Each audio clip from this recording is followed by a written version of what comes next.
Good afternoon guys, aniya ko karon sa Asuncion, Davao del Norte, lungsod sa Asuncion sa ilahang highway. Akong makita ni ining Osaka Tower sa Osaka telecommunication system nga ang mga langga motugpa mulupad. Kay nangita na sa ilahang puy-anan. Kung kisa katong wala pa ka subscribe sa akong YouTube channel, like and shares, and click the notification bell so that you will be notified once another video is uploaded.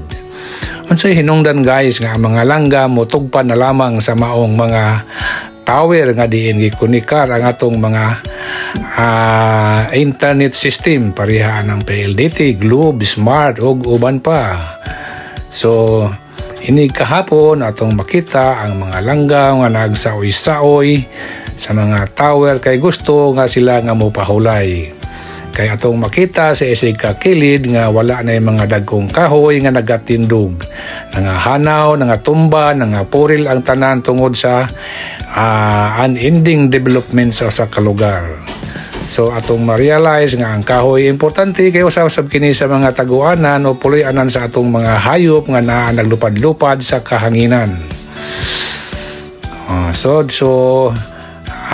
Karon taud sa lain view o makita na to ang langgam nga mihugpa sa maong tower na usab milabay kay ibig sabihin o kana dili atoa ay usab naghugpong og pagtugpa kay wala na may laing katugpahan kay ang ilahang mismo nga kakahuyan kalasangan sa una nahimo namang kapatagan, nahimo namang mga building para sa infrastruktura nga nagpadaplin para sa kauswagan sa maong lugar.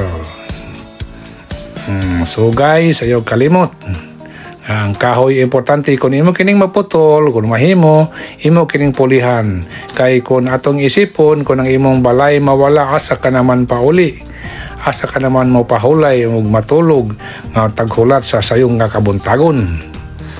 So nasa atong hunahunaon nga para sa improvement sa atong mga lugar ato sa hunahunaon nga ang atong mga naputol nga mga kahoy nga mo'y puloy-anan sa atong mga kalanggaman atong tagaan og pagtagal ato silang pulihan og atong itanom sa lugar nga diin sila angayan niini. Kining biuha guys mga approaching nani siya sa mga tagabhion padulong na ni sa kilom-kilom din ang mga langgam nagsabay-sabay na aron mangita sa ilahang puloy-anan. Kung wala sila makita nga kahoy tungod kay abutan sila sa gagabhion o kinhangan na sila nga mopahulay, wala na sila laing ideya, wala na sila lain pang kapuntahan ang mga tower o ang mga taas nga building nga daay ngayon nila nga kadangpan adto na sila magpakabuntag. Ni hapon na ni kilom-kilom na atong makita ang mga langgam nga mihalok na sa mga tower, mitugpa na sa mga tower. Regard sa akong mga suporta diha sa Tagum City, sa Asuncion o ang mga langgam naglupad-lupad nangita sa ilang balay nga kapahulayan. Karon usab atong makita ang Municipality of Asuncion sa panahon sa kagabhion. Nindot usab kini tan-awon ana sila marka nga sa ilahang frontage area nga nindot nga panahon na sa kilom-kilom o kagabhion. So guys, ayaw kalimot kung kinsa katong wala pa ka subscribe sa akong YouTube. O kinsa katong nagputol og kahoy pananglit sa inyo nga lugar, hulipi kanin ninyo kaya ang Osaka hinungdan nga nagplas-plad ang ubang mga lugar tungod kana kay wala na yung mga kahoy sa ilang dapit kay ilang gihurot og poril para sa ilang kaugalingon nga intensyon o para sa kaugmaran sa ilahang lugar. Gikalimtan ang mga umaabot nga future events nga unexpected. So kinhangan og pure good planning. So makini ang hitsura sa Asuncion panahon sa kagabhion ninot kay tan-awon kay ang adlaw padulong na sa iyang pagsaop, the setting of the sun. So nagsiga na ang lights na sila'y solar system. Nindot kayo ilang marka wow Asunsyon ang ilahang municipal hall na nahimutang at bang sa ilahang cultural center at the same time gym nagigamit sa mga lumulupyo. Mo na siya diha ang ilahang gym o cultural center sa Asunsyon.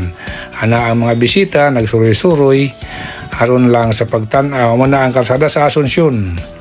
Nga sa itagsa nga kahoy sa daplin o kana nindot kaya aron diha makapahulay ang mga langgam na naglupad-lupad sa kahanginan. Pero wala na gani makita nga kahoy ang nagpabilin nga tower sa mga telecommunication, mapugod sila nga adto dito matulog magpahulay nga dili favorable para kanila. So ay kalimot, water is life, tree also is life. Diba? Kung walay kahoy, unsaon naman lang. Wala na kita'y balay, wala na kita'y kapuyan. So, mora na giingon, conserve energy, conserve water, conserve also trees. Ayaw pang putla ang mga kahoy nga dili pa ay putlonon. Putlon lamang nimo kini kung ang kahoy idara na dako na og magamit na sa angayan niyang kagamitan. O kung ugaling mo putol man kamo og kahoy, ayaw kalimot sa pagpuli paani aron sa maabot ng mga adlaw ang imong naputol nga kahoy na sa mo balik pagdako aron magamit nimo sa sunod nga generasyon. Salamat guys sa inyong pagtan-aw sa pag-view sa Asunsyon. Mo na ang Asunsyon. Wow, salamat kayo sa pagtan-aw.